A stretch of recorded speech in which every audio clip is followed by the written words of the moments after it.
What is your name? My name is Liz Menchaca. How are you affiliated with the Game Changers? I'm a board director and I lead events. Like we had one for Valentine's Day at Children's Hospital.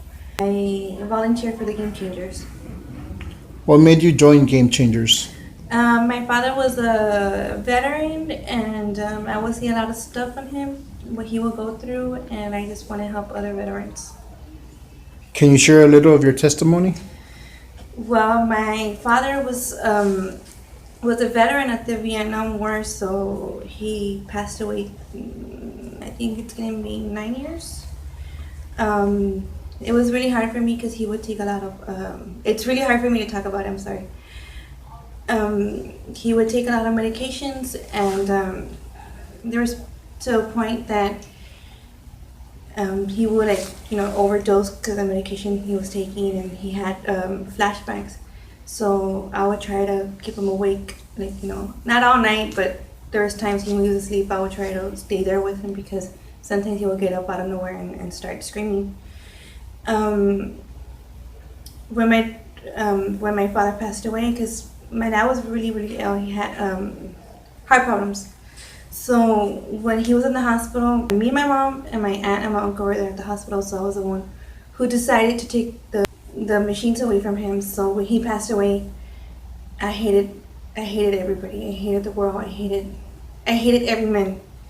Whoever would come to my life, I felt like really, really, really rejected because my father meant so much to me in the world, and I was daddy's little girl. So I was always in and out of at church, and I started drinking, and I became an alcoholic. I used to do pot and started doing drugs and everything, and there's just to the point that I was just out of control, and I was just always going to clubs and thinking somebody was gonna make me happy. And when I came to church, things started changing, but I wasn't really into church, so I backslid. So when I backslid, it got even worse for me. So I had ended up at the hospital because I tried to attempt suicide because I felt nobody cared. I felt nobody loved me, nothing like that.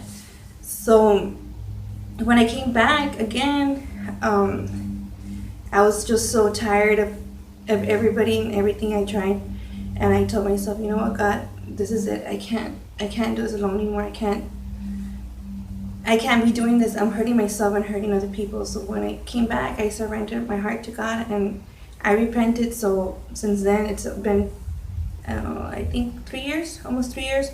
I've been sober. I haven't drank. I haven't touched no drugs as ever. So I'm just so glad I'm still here.